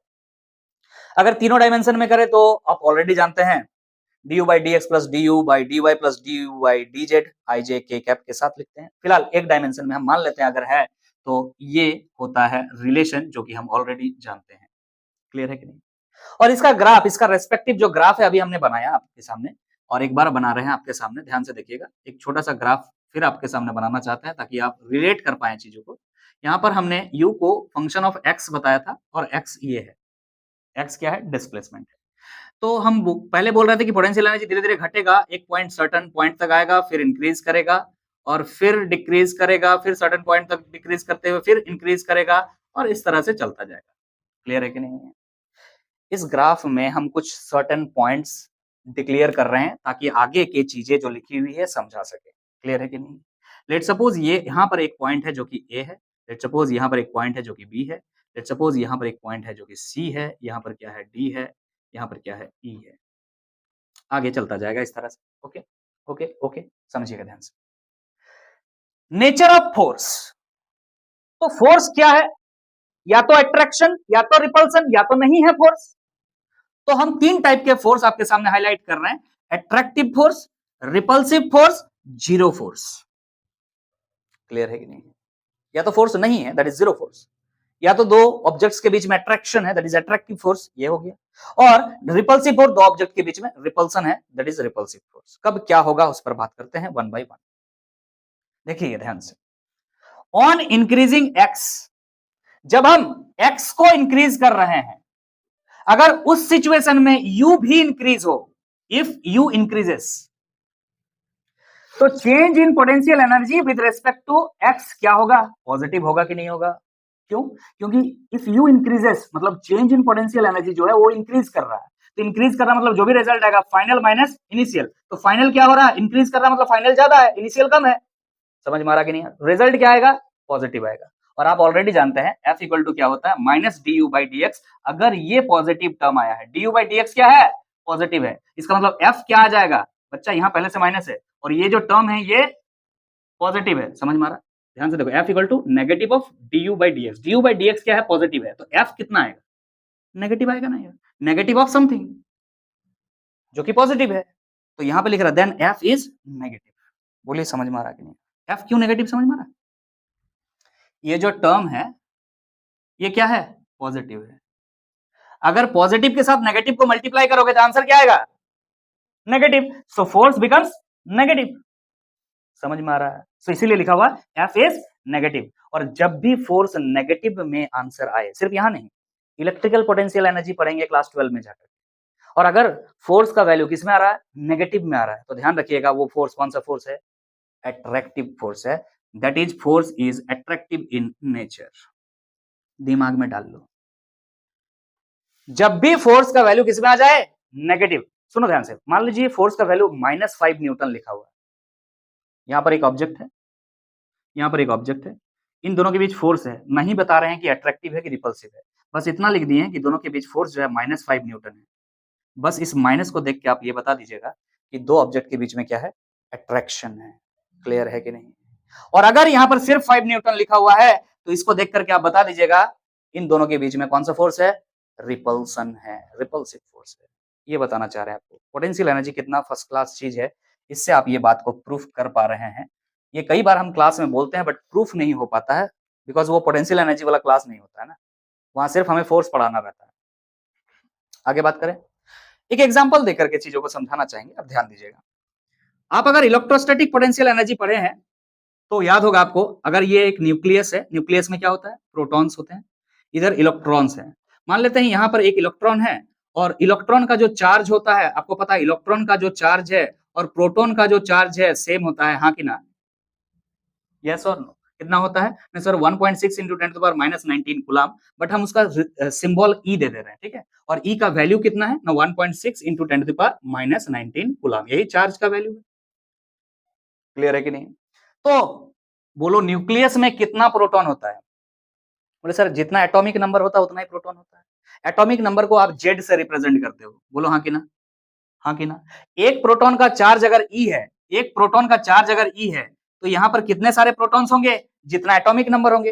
तो कितने सारे चार्ज होंगे? जेड ई होंगे। बोलिए क्लियर है कि नहीं? तो यहाँ पे जो चार्ज है वो क्या है? जेड ई है। और एक इलेक्ट्रॉन है यहाँ पर, इस इलेक्ट्रॉन का चार्ज कितना है? ओनली ई है, हाँ कि ना? आप बोलेंगे सर इलेक्ट्रॉन का जो चार्ज है ना माइनस में लीजिए, नेगेटिव चार्ज होता है इलेक्ट्रॉन का, और प्रोटॉन का पॉजिटिव चार्ज होता है, इसलिए प्लस जेडी लिखा हुआ है, बस जेडी लिख दिया। आपको पता है इन दोनों के बीच कौन सा फोर्स होता है? इलेक्ट्रॉन और प्रोटॉन के बीच कौन सा फोर्स है? अट्रैक्शन, है कि नहीं? इसका मतलब इन दोनों के बीच जब फोर्स आप निकालिएगा वो क्या आना चाहिए? नेगेटिव में आना चाहिए। ये बात ये थ्योरी कह रहा है, हम चेक करेंगे आ रहा है कि नहीं आ रहा है। अगर आपको electrostatic force of attraction chemistry में एटॉमिक स्ट्रक्चर नाम का चैप्टर में टीचर पढ़ाया है, तो इतना आपको याद होगा कि क्या होता है, F equal to 1/4 pi epsilon naught, ये कांस्टेंट होता है। उसके बाद क्या होता है, Q1 Q2 by r square. ये आर क्या है? ये दो पार्टिकल्स के बीच का जो डिस्टेंस है वो आर है। क्लियर है कि नहीं है? समझ में आ रहा है? चलिए बेटा ये पुट कीजिए, ध्यान दीजिएगा। 1/4 पाई एप्सिलॉन नॉट Q1 मतलब यहाँ पर जो चार्ज है, न्यूक्लियस का जो चार्ज है जेडी, और यहाँ पर जो चार्ज है मतलब ये Q2 का मतलब इलेक्ट्रॉन का जो चार्ज है वो क्या है? -e अपॉन क्या हो जाएगा? Are square. क्लियर है कि नहीं? तो यहाँ आगे आगे लिख रहे हैं, ध्यान दीजिएगा, यहाँ पर लिख देते हैं, यहाँ पर लिख देते हैं, देखिए ध्यान से। यहाँ पे जेड इंटू ई, तो जेड ई स्क्वायर हो जाएगा, और एक माइनस था, माइनस लिख दिए हैं, और 4 पाई एप्सिलॉन नॉट नीचे है, 4 पाई एप्सिलॉन नॉट लिख दिए हैं, इंटू आर स्क्वायर है। देखिए भाई साहब, जो भी आंसर आएगा वो किस में आ रहा है? नेगेटिव में आ रहा है। अगर फोर्स नेगेटिव में आ रहा है तो वो कौन सा फोर्स है? अट्रैक्टिव है। It proves that attractive force always gives negative result. Clear है कि नहीं? वैसे इस जगह इस चीज को बताना नहीं चाहिए था। आई होप बहुत सारे बच्चों का हो सकता है, अगर कोई वीडियो देख रहा होगा तो टाइम वेस्ट हो रहा है, लेकिन आपको मैं प्रूफ करके दिखाना चाह रहा था कि अट्रैक्टिव फोर्स हमेशा किस में आना चाहिए? नेगेटिव में आना चाहिए। क्लियर है कि नहीं? आगे बात किया जाए, आगे बात करते हैं। इस ग्राफ में सर वो जगह बताइए जिस जगह में जो फोर्स है वो नेगेटिव है। तो आपको मैं बता रहा हूं, आपको देखना चाहिए कि यू कहां इंक्रीज कर रहा है। यू जहां इंक्रीज कर रहा होगा फोर्स वहां नेगेटिव होगा। तो यू कहां इंक्रीज कर रहा है सर? बी से सी तक इंक्रीज कर रहा है, फिर डी से ई तक इंक्रीज कर रहा है। समझ में आ रहा कि नहीं आ रहा? अगर हम यहां लिखें इन ग्राफ बी से सी एंड डी से ई, समझ में आ रहा कि नहीं आ रहा? सोज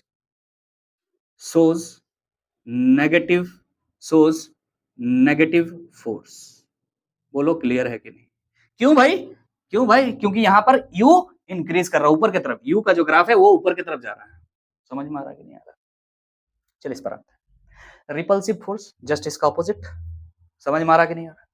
तो लिख रहा है यहां पर ऑन इंक्रीजिंग एक्स, अगर एक्स बढ़ा रहे हैं लेकिन उसके साथ साथ यू नहीं बढ़ रहा है, यू क्या हो रहा है? घट रहा है। इफ यू डिक्रीजेस, अगर change in potential energy decrease करेगा तो इसका वैल्यू किसमें आएगा? नेगेटिव में आएगा बच्चा। अगर du by dx नेगेटिव आ जाए तो नेगेटिव इंटू नेगेटिव क्या हो जाएगा? पॉजिटिव। तो यहां लिखा हुआ आगे then f is positive. Clear है कि नहीं? f क्या हो जाएगा यहां पर? पॉजिटिव हो जाएगा। दैट इज, फिर कह रहे हैं अगर फोर्स नेगेटिव आया तो अट्रैक्शन, तो अगर फोर्स पॉजिटिव आया तो क्या होगा? Force is repulsive in nature. उस समय फोर्स क्या होगा? रिपल्सिव इन नेचर होगा। क्लियर है कि नहीं है? समझ में आ रहा है? क्लियर है? अगर सेम चीज को आप परफॉर्म करें तो आप करके देख सकते हैं कि दो इलेक्ट्रॉन के बीच में जो फोर्स होगा वो क्या होगा? ऑटोमेटिक पॉजिटिव आएगा ना, क्योंकि इलेक्ट्रॉन का चार्ज फिर माइनस ही लिखेगा, फिर यहाँ पर माइनस ही लिखेगा, माइनस माइनस क्या हो जाएगा? प्लस हो जाएगा। तो जो रिजल्ट आएगा वो प्लस में आएगा, तो वो रिपल्सिव हो जाएगा। सेम मतलब नेगेटिव के बीच में, नेगेटिव चार्ज के बीच में रिपल्सन होता है, आपको पता है। पॉजिटिव के बीच में रिपल्सन होता है। पॉजिटिव नेगेटिव के बीच में अट्रैक्शन होता है, जो कि हमने यहाँ पे शो कर दिया। अगर आपसे बोला जाए कि इस ग्राफ में बताइए सर कौन सा जगह है जहां पर क्या है फोर्स पॉजिटिव है, तो फोर्स पॉजिटिव करने के लिए क्या होना चाहिए, यू डिक्रीज करना चाहिए। और यू डिक्रीज कहां से कहां कर रहा है, ए से बी कर रहा है, सी से डी कर रहा है, समझ में आ रहा है। तो यहां लिख सकते हैं इन ग्राफ कहां से कहां बच्चा, ए से बी एंड सी से डी सोज पॉजिटिव फोर्स। बोलिए क्लियर है कि नहीं, समझ में आ रहा, समझ में आ रहा। चलिए आगे बात करते हैं। जीरो फोर्स कब होगा, बोल रहा है ऑन इंक्रीजिंग एक्स, एक्स तो बढ़ेगा लेकिन if you does not change, U में कोई चेंज नहीं है, इसका मतलब D you by D X माने change in potential energy with respect to X is nothing, that is zero. तो ये कहां पर है, एक्सट्रीम पॉइंट्स पे होता है, मतलब या तो एकदम बॉटम पॉइंट्स जहां पर D you by D x क्या होता है जीरो, या तो एक्सट्रीम ऊपर सबसे टॉप पॉइंट ये सब क्या होता है d you by D x zero, या तो ये पॉइंट या तो ये पॉइंट, समझ में आ रहा, या तो एकदम नीचे वाला पॉइंट जहां पर टर्न ले रहा है कर्व, वहां पर क्या होता है d you by D x zero होता है, यहाँ पर D you by D x zero, यहाँ पर भी, यहाँ पर भी, यहाँ पर भी, तो सारे पॉइंट्स पर D you by D x zero है। तो हम यहाँ लिख सकते हैं, यहाँ लिख सकते हैं देन फोर्स इज जीरो। तो इन ग्राफ पॉइंट कौन कौन सा पॉइंट है, बी सी डी ई सोज जीरो फोर्स, जीरो फोर्स। बोलिए क्लियर है, अरे क्लियर है कि नहीं है, समझ में आ गया है, समझ में आ गया है। तो ये रहा नेचर ऑफ फोर्स, तीन टाइप के होते हैं, अट्रैक्टिव, रिपल्सिव, जीरो। अट्रैक्टिव कब, जब फोर्स का वैल्यू नेगेटिव आ जाए, रिपल्सिव कब, जब फोर्स का वैल्यू पॉजिटिव आ जाए। कब आएगा, जब u इंक्रीज कर रहा होगा तो फोर्स नेगेटिव आएगा, जब u डिक्रीज कर रहा होगा तो फोर्स क्या आ जाएगा आपका, जब u डिक्रीज कर रहा होगा तो फोर्स पॉजिटिव आ जाएगा, और जब u में कोई चेंज नहीं आएगा उस समय फोर्स क्या आ जाएगा, जीरो आ जाएगा। तो ये बात था नेचर ऑफ फोर्स के बारे में। लेकिन एक बात बता रहे हैं, सुनिएगा ध्यान से, जिस जगह पर पोटेंशियल एनर्जी में कोई चेंज नहीं होता है, सुनिएगा ध्यान से, पॉइंट टू बी नोट, बहुत इंपॉर्टेंट बात कह रहे हैं, जिस जगह पर, जिस पोजीशन पर पोटेंशियल एनर्जी में कोई चेंज नहीं होता है, जहां पर जीरो फोर्स होता है, उस जगह को हम इक्विलिब्रियम पोजीशन कहते हैं। क्या कहते हैं, इक्विलिब्रियम पोजीशन, जहां फोर्स ही नहीं। अरे जहां नेट फोर्स जीरो, अरे फर्स्ट लॉ ऑफ, क्या बोलते हैं यार, न्यूटन्स फर्स्ट लॉ ना, क्या पढ़ रहे थे, इक्विलिब्रियम किस जगह को, जहां net force equal to zero है। तो नेट फोर्स जीरो का मतलब इक्विलिब्रियम है। इसका मतलब यहां भी ये बात समझ में आ रहा है, इस चैप्टर में ये बात समझ में आ रहा है, सर जिस पोजीशन में पोटेंशियल एनर्जी में कोई चेंज नहीं दिखाई पड़ती है, उस जगह को भी हम क्या कहेंगे, इक्विलिब्रियम कहेंगे। नेक्स्ट स्लाइड में चलते हैं, इक्विलिब्रियम कितने टाइप के होते हैं वो भी डिस्कस करेंगे। ध्यान, अब हम आगे बढ़ रहे हैं, ध्यान दीजिएगा। तो मैंने अभी जस्ट आपको बताया, जिस जगह पर नेट फोर्स जीरो होता है उस जगह को हम क्या कहते हैं, बहुत पहले से पता है, इक्विलिब्रियम। लिख रहा है, the points where the force is zero are known as position of equilibrium. तो हम अलग अलग टाइप के इक्विलिब्रियम हम देखने जा रहे हैं, चूंकि इस स्लाइड का वही पर्पस है, मैंने आपको जस्ट अभी बताया। तो कितने टाइप के इक्विलिब्रियम हो सकते हैं उस पर बात करेंगे। टाइप्स ऑफ इक्विलिब्रियम, तो पहले इक्विलिब्रियम क्या है बता दिए, फिर एक बार लिख रहा है, ध्यान से देखिएगा। If net force acting on a body, अगर किसी बॉडी पर नेट फोर्स कितना है, is zero, is said to be in equilibrium. वो बॉडी किस जगह पर है, इक्विलिब्रियम पे है। ये न्यूटन का फर्स्ट लॉ ही है।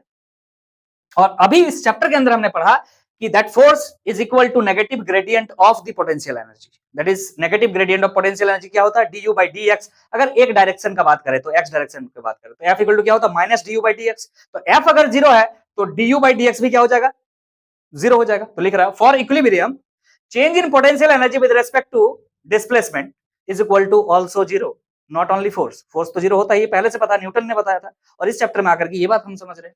बट द इक्विलिब्रियम, ये जो इक्विलिब्रियम है, but the equilibrium of the particle can be of three types, ये कह रहा है कि इक्विलिब्रियम तीन टाइप के हो सकते हैं। अब वो कौन से तीन टाइप का है, उसका नाम दिया गया है, क्या काम है एक एक करके समझेंगे। नाम क्या है, स्टेबल इक्विलिब्रियम, अनस्टेबल इक्विलिब्रियम और neutral equilibrium.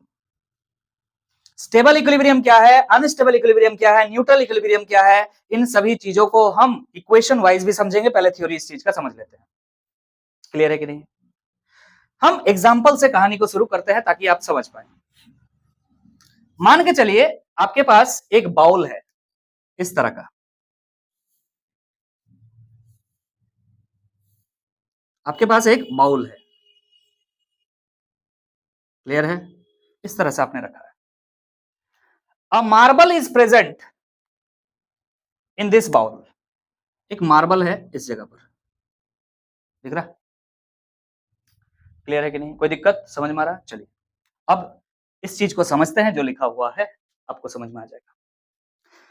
When a particle is displaced slightly from a position, मान लीजिए इस जगह मार्बल रखा हुआ है और आप इस जगह से इस ऑब्जेक्ट को, इस मार्बल को थोड़ा सा डिस्प्लेस कर दिए। आगे का बात करते हैं। Then a force acting on it brings it back to the initial position. Yes और नो? ये आप यहां से थोड़ा सा स्लाइडली इसको फोर्स दे दिया, ये हट गया, उसके बाद वापस आएगा कि नहीं? आएगा कि नहीं आएगा? वापस आने का खुद से कोशिश करेगा कि नहीं? मतलब कोई ना कोई फोर्स उस पर एक्ट कर रहा है जो कि इसको वापस लाने का कोशिश कर रहा है।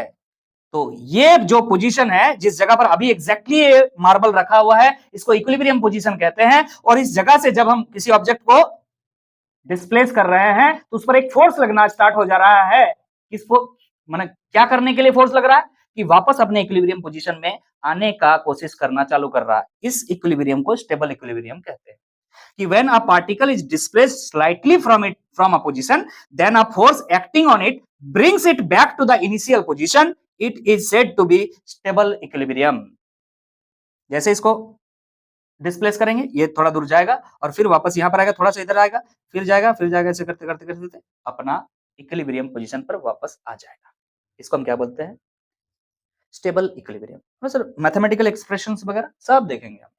थोड़ा सा आपको पहले थियोरेटिकली हम स्ट्रांग बनाना चाह रहे हैं, कॉन्सेप्चुअली, और उसके बाद फिर इक्वेशंस वगैरह हम देखेंगे क्या क्या एप्लीकेबल है इसमें। आगे बात करते हैं। When a particle is displaced, सुनिएगा, अनस्टेबल इक्विलिब्रियम देखने जा रहे हैं। चलिए अनस्टेबल इक्विलिब्रियम समझने जा रहे हैं। उससे पहले फिर से वही एक बाउल ले लेते हैं, लेकिन इस बार जो है ना, उल्टा ले लीजिएगा बाउल को। बाउल को आप उल्टा ले लीजिए। ध्यान से सुनिए, समझने के लिए ये एग्जाम्पल परफेक्ट है।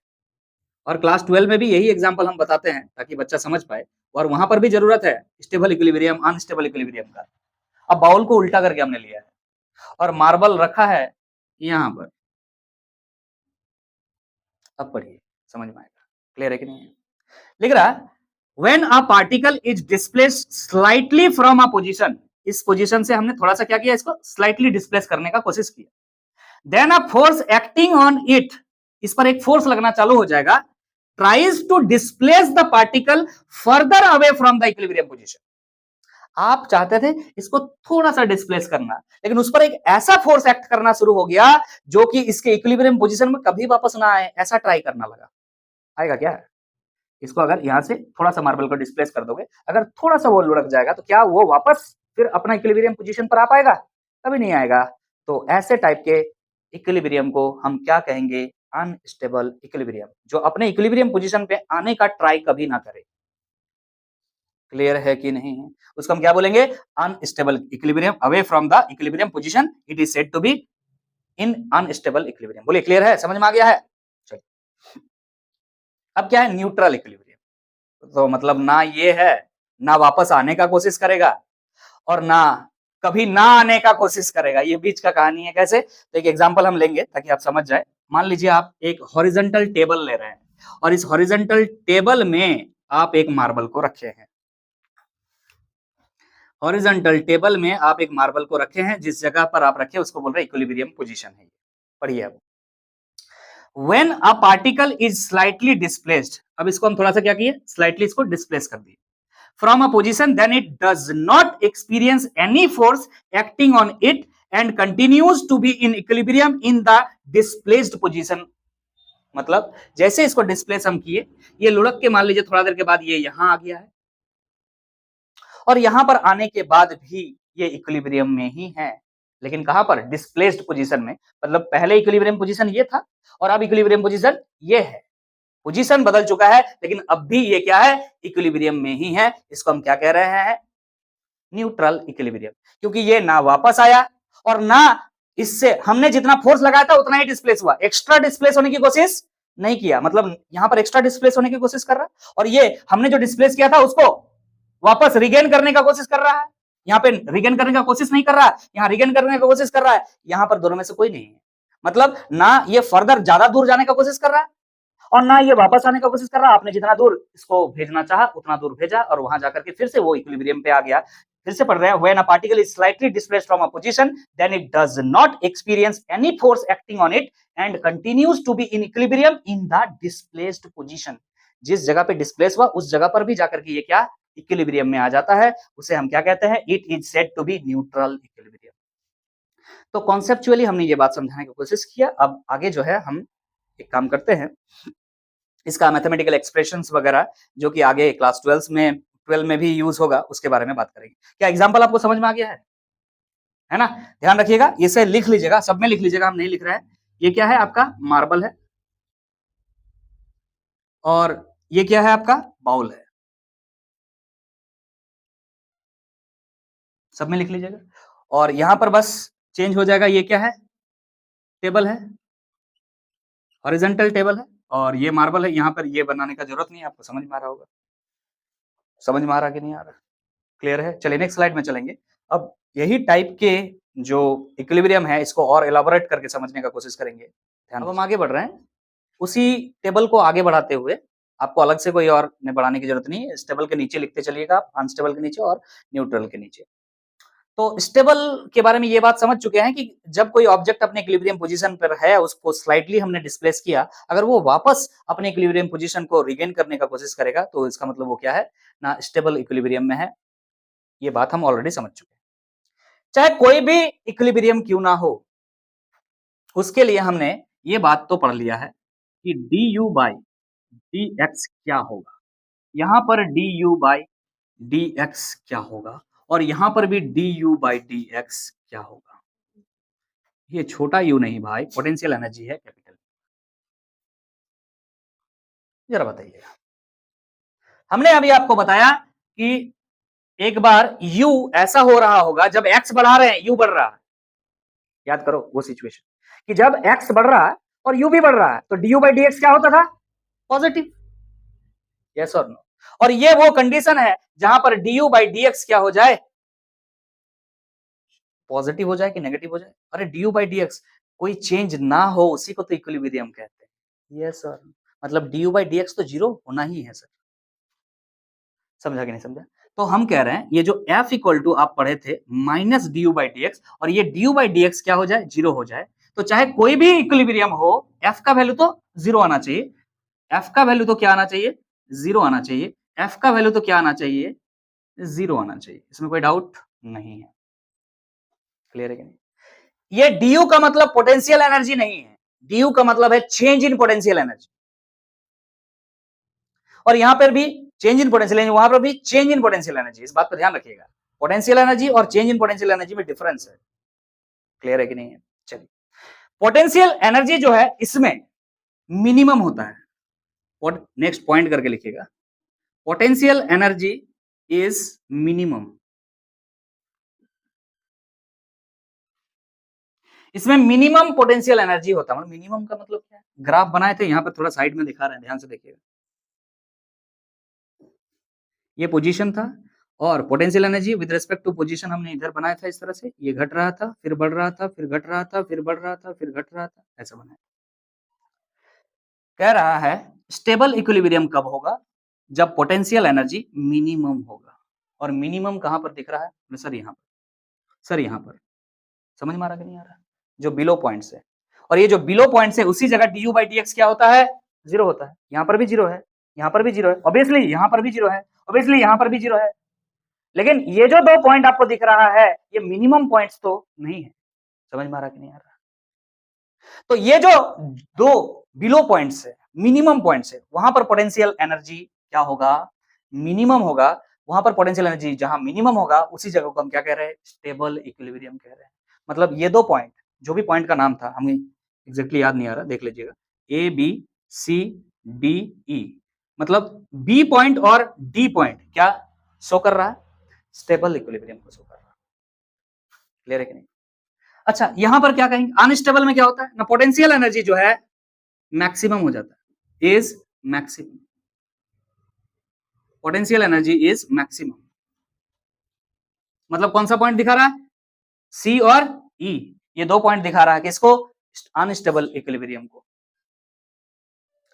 न्यूट्रल क्या होगा? ना मैक्सिमम ना मिनिमम, क्या होगा? अरे कोई चेंज होता ही नहीं, वहां पर क्या होगा? Potential energy is constant. Potential energy constant है इस जगह पर, क्या लिखेंगे? Potential energy is constant. कोई एक वैल्यू आएगा, ना मैक्सिमम होगा ना मिनिमम होगा, इन दोनों के बीच का कोई पॉइंट होगा। ये मैक्सिमम है, ये मिनिमम है, इन दोनों के बीच का कोई पॉइंट होगा, बट कांस्टेंट है जो भी है। क्लियर है कि नहीं है? अगर पोटेंशियल एनर्जी कांस्टेंट है, ठीक है, ये बात समझ में आ गया है। ये दोनों में डिफरेंस समझ में आया? ये क्या है मिनिमम, ये क्या है मैक्सिमम, और ये क्या है कांस्टेंट। मतलब कोई भी वैल्यू आ सकता है, बट वो मैक्सिमम और मिनिमम के बीच में है। समझ में आ रहा कि नहीं आ रहा? ठीक है, चलिए अब हम एक काम करते हैं, इस जगह में इसको डबल डिफरेंशिएशन करते हैं। मतलब डी यू, मतलब इसका डबल डिफरेंशिएशन करेंगे, तो d2u by D T square, sorry dx है, तो क्या लिखेंगे? dx square. इसका डबल डिफरेंशिएशन करने से क्या होगा? तो ये कौन सा पॉइंट है? Minimum point. इस जगह पर ध्यान दीजिएगा, इस जगह पर du बाई डी एक्स का फिर से डिफरेंशिएशन कर रहे हैं। इसका मतलब क्या है? इसका मतलब यह है differentiation of du by D x with respect to x. बात समझ में आ रहा है कि नहीं आ रहा है? ये जो du बाई डी एक्स का, उसका दोबारा डिफरेंशिएशन कर रहे हैं हम, उसको हम डायरेक्टली क्या लिख सकते हैं? d2u by D x square. समझ में आ रहा कि नहीं आ रहा? तो यहां पर आप देखिए, ध्यान से समझिएगा बात को, बच्चा को। ये जो पॉइंट है बी, इस पॉइंट के बाद जो ग्राफ जा रहा है वो ऊपर की तरफ जा रहा है कि नीचे की तरफ जा रहा है? ग्राफ ऊपर की तरफ जा रहा है, इसके बाद ऊपर की तरफ कि नीचे की तरफ? सर बी के बाद ऊपर की तरफ जा रहा है, और जब ग्राफ इसके बाद ऊपर की तरफ जा रहा होता है तो स्लोप पॉजिटिव होता है, मतलब D you by D x का डिफरेंशिएशन जो होगा वो जीरो नहीं, पॉजिटिव आएगा। क्या आएगा? पॉजिटिव आएगा। ये मैक्सिमा मिनिमा वाला टॉपिक में कवर किया हुआ है, अगर आप वहां देखेंगे उस चीज को तो आपको क्लियर हो जाएगा, बेसिक मैथ्स का बात है। आगे देखिए ध्यान से, यहां पर बोला है मैक्सिमम पॉइंट, मतलब ये वाला पॉइंट। अगर इसका बारे में बात करें, मतलब d2u by D x square अगर बात करें, यहां पर क्या है? तो ये यही है, दोबारा नहीं लिख रहे हैं। हाँ, d2u by D x square. तो यहां पर देखिए ध्यान से, इसके बाद का जो वैल्यू होगा, जो भी वैल्यू होगा, वो नीचे की तरफ ग्राफ जाते हुए दिख रहा है। नीचे की तरफ मतलब नेगेटिव। समझ में आ रहा है कि नहीं आ रहा? क्लियर है कि नहीं? और यहां पर क्या होगा? d2u by D x square क्या होगा? अब यहाँ पोटेंशियल एनर्जी कांस्टेंट है, कांस्टेंट का डिफरेंशिएशन करोगे तो क्या आएगा? जीरो। माने इसका du बाई डी एक्स भी जीरो होगा और dtu by D x square भी जीरो होगा। इस बात का ध्यान रखिएगा। लेकिन इसमें du by D x zero, du by D x zero. समझ में आ रहा? मैक्सिमा मिनिमा इन दोनों में से कोई एक होगा, तो बता चुके हैं ये क्या है? मिनिमम है, ये मैक्सिमम है। मिनिमम मतलब नीचे वाले पॉइंट्स और मैक्सिमम मतलब ऊपर वाले पॉइंट्स। कैसे चेक होता है? ऐसे चेक होता है। मैक्सिमा मिनिमा वाला वीडियो में ऑलरेडी बताया हुआ है मेरा। क्लियर है कि नहीं? चेक करने का तरीका तो आप दिमाग में डाल लीजिए। स्टेबल इक्विलिब्रियम का मतलब जिस क्वांटिटी का इक्विलिब्रियम हम निकाल रहे हैं, यहाँ फिलहाल पोटेंशियल एनर्जी के बारे में बात हो रहा है, कोई भी क्वांटिटी का अगर स्टेबल इक्विलिब्रियम ढूंढना है तो उस क्वांटिटी का double differentiation with respect to position करना है। अगर वो पॉजिटिव आता है तो क्या होगा? Stable equilibrium. अगर वो नेगेटिव आता है तो क्या होगा? Unstable equilibrium. अगर वो जीरो आता है तो न्यूट्रल है, न्यूट्रल इक्विलिब्रियम। समझ में आ रहा है? ये तरीका है चेक करने, क्योंकि ये तो तरीका नहीं हो सकता है, ये तरीका तो तीनों में है। ऐसे जज थोड़ी कर सकते हैं, जज तो इससे करना होगा। ठीक है सर, आगे बात करें। बोलिए यहां तक क्लियर है? आई होप आपको अगर यहां तक क्लियर है तो इस वीडियो में हम पोटेंशियल एनर्जी के बारे में जितने सारे कॉन्सेप्ट्स थे, आई हैव कवर्ड इट। इससे बाहर और कुछ करने की जरूरत नहीं। हम बोले सर पोटेंशियल एनर्जी का और कुछ करने की जरूरत नहीं है, पोटेंशियल एनर्जी का और कुछ करने की जरूरत नहीं कह रहे हैं, लेकिन टाइप्स ऑफ पोटेंशियल एनर्जी में काम करना बाकी है। आपको शुरुआत के टाइम पे ही, वीडियो जब स्टार्ट हुआ था उसी समय आपको बता दिया गया था कि mainly 3 types of potential energy होता है। एक ग्रेविटेशनल पोटेंशियल एनर्जी, एक इलेक्ट्रिकल पोटेंशियल एनर्जी और तीसरा इलास्टिक पोटेंशियल एनर्जी। तो हमने आपको शुरुआत में बता दिया कि इलेक्ट्रिकल पोटेंशियल एनर्जी की क्लास 12 में पढ़ना है, gravitational potential energy gravitation chapter में पढ़ना है, बट इलास्टिक पोटेंशियल एनर्जी इसी चैप्टर में पढ़ना है। तो नेक्स्ट जो वीडियो आएगा वो इलास्टिक पोटेंशियल एनर्जी पर होगा। आज हम introduction of this potential energy को कंप्लीट कर दिए हैं। याद रखिएगा इस बात को, बहुत ही इंपॉर्टेंट वीडियो था। हो सकता है बोरिंग लगा होगा, बट क्लास 12 में जैसे ही जाइएगा आपको ये बात मेरा याद आएगा। अगर अभी भी आप सुन रहे हैं, क्लास 12 में टीचर आपको पटक पटक के मारेगा और बोलेगा ये तो क्लास 11 में पढ़ना था, तो यहीं पर पढ़ लीजिएगा। अगर सेशन अच्छा लगा है तो सेशन को लाइक कर दीजिएगा, चैनल पे नए हैं तो चैनल को सब्सक्राइब कर लीजिएगा और अपने दोस्तों में शेयर भी जरूर कर दीजिएगा। मिलते हैं नेक्स्ट वीडियो में, तब तक के लिए अलविदा। Thank you so much. Signing off.